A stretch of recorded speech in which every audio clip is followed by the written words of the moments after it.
See, I was going to ask you about the snacks because that's always something for people. Yeah. Snacks get people through travel. I would agree, and it's interesting.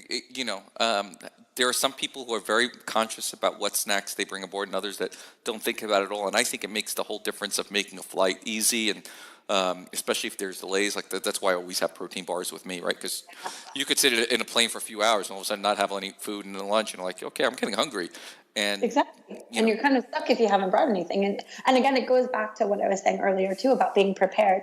Because I think that you never really know what you're going to get yourself into when it comes to travel.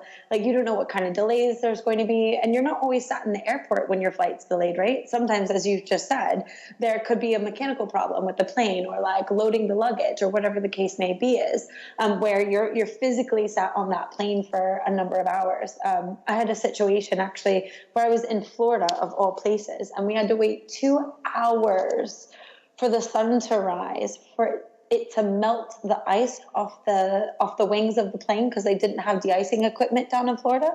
And again, like if I wasn't prepared with like a snack and a bottle of water, I probably would have starved. But yeah, you never know, so you always have to be prepared.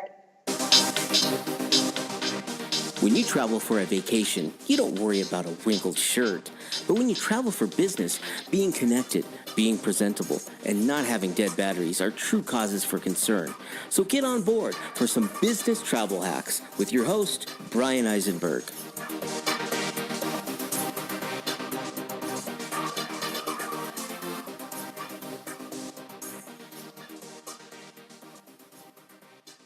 So my name is Jennifer Hoffman. I am the marketing director at DeepCrawl. We are an SEO web crawler, basically trying to help businesses achieve visibility online. The reason why I travel so much is we have multiple offices around the globe. Being marketing director, part of my job is to brand advocate and to represent the organization at different events that we sponsor, that we exhibit at, that we speak at, award ceremonies and that types of thing. So I basically offer support and again, brand advocate. So that's why I do so much traveling for my job. My home airport, actually, despite being an American, is London Heathrow. And being, Heathrow is one of the busiest airports in the world, and a lot of people end up, especially from the States, flying into there and waiting around for their connecting flight. Do you have any special places you absolutely love in the airport that you can share? Of course. So any frequent traveler has their own kind of like preferred airline. And because I do a lot of transatlantic travel between the US and the UK, mine is going to be Virgin Atlantic. So I love, love, love their clubhouse in Terminal 3. It's absolutely stunning. It's nice. It's relaxing. They've got a roof terrace there. And you just have the abilities of kind of unwinding and kind of getting yourself together before you get on the flight. But if you don't have access to one of the clubhouses in a place to get away like that, one of the other spots that I love to kind of run and hide to, not to mention get a bite to eat at, is this little restaurant called Oriole. It's also in Terminal 3. But one of the reasons why I love it so much is that they make this cocktail, and it's called a Mary Verde. It's a bit of a play on a Bloody Mary, but instead of like tomato or Kalamata juice, you actually have a mixture of like green juices. And then instead of the vodka, they actually use tequila, and then they garnish it with pineapple juice and a bit of muddled jalapeno. So you get your green juice nutrients, and then you also get a bit of alcohol to kind of take the edge off before you're about to head off into the madness of both the airport and the flight. Tell us about the first time you ever traveled for business, and what do you wish you knew when you first started traveling for business that you now know? Wow. So all of the memories coming rushing back from my first ever time traveling for business, I guess you could say. I was about 17 or 18 years old, and the thing that I did was I just really built up the experience so large in my head. It was the first time I'd ever actually traveled like in business class.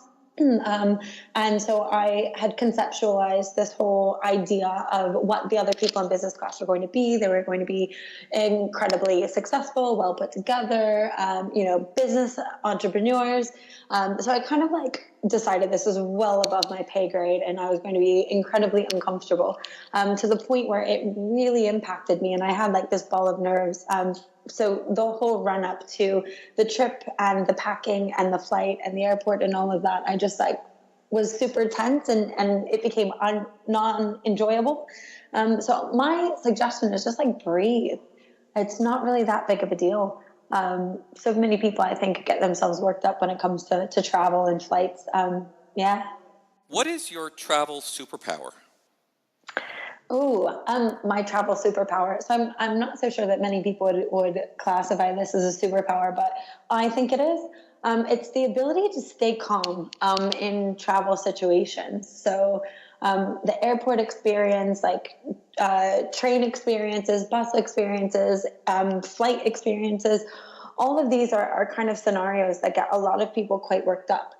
You've got the stress of going through security, and you've got the stress of making sure that your bags are under a certain weight. You've got the stress of making sure that you know how many bags you can take on what airline, and all of these different things that are constantly running through your mind. So you've got people who don't travel on a regular basis, like myself or some of the other business travelers that are probably listening in. And I think we can forget that a lot of the time. And so people around newbie travelers, if you will, get really stressed out a lot of the time. Or when you've got canceled or delayed flights, that has the abilities of creating stress as well. And so I think my abilities of being able to stay calm amongst all of that chaos, I would define as my travel superpower.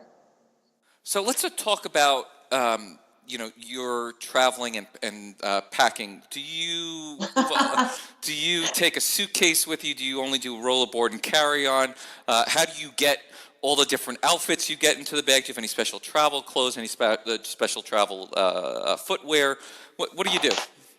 Oh yeah. Okay.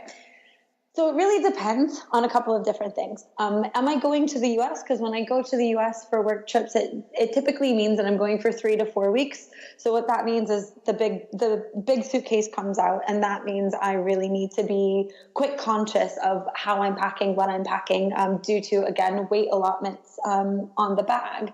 Also, too, it depends on where I'm going in the U.S. I've had a situation in the past where I was in New York for a week where it was a complete winter blizzard, and then the following week I was actually down in Miami. So packing for that was a complete nightmare. Then if I'm just doing like quick like weekend trip or like a 2 or 3 day trip like around Europe, then obviously it only warrants kind of a carry-on. And I've got like the most fantastic Gurkha bags from this company in New York that are just like the perfect size and they carry so much. And for me, like when I'm thinking about like traveling and what I'm going to pack for travel, obviously like you want it to be effortless. You want it to be light. You don't want to have to like lug around these super heavy bags, right?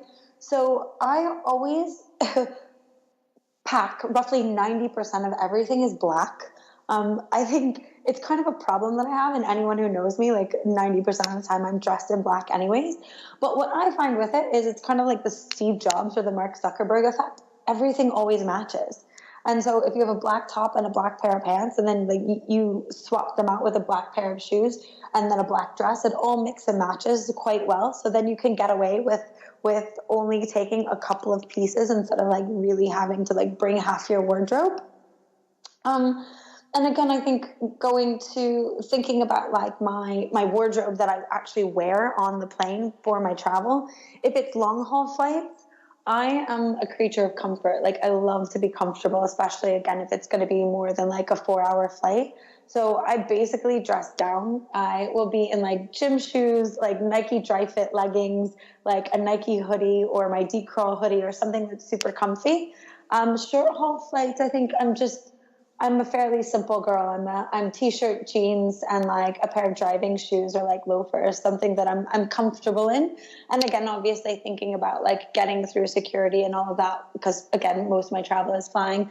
You just want something that's super simple to slide on and off when it comes to footwear. But I think, yeah, just being comfortable is my number one suggestion and the number one thing that I think about when it comes to travel. If we took that bag and Okay. slowly inspected it and looked for what was inside it, what would we find? You will always find my laptop, hands down, without a shadow of a doubt. I don't go anywhere without my laptop. You're also going to find like a USB charger. You're also going to find a book. Because I know most people, like in digital tech, they prefer like a Kindle or some sort of electronic device for reading, but I prefer a good old fashioned like hard paperback book. Always, always, always going to find like airborne or some type of an immune booster. Always going to find a bottle of water and kind of like my vice when it comes to traveling, a package of Haribo Gold Bears. I've got a bit of a sweet tooth, so those get me through my travel, that's for sure. Who or what has impressed you during a travel experience?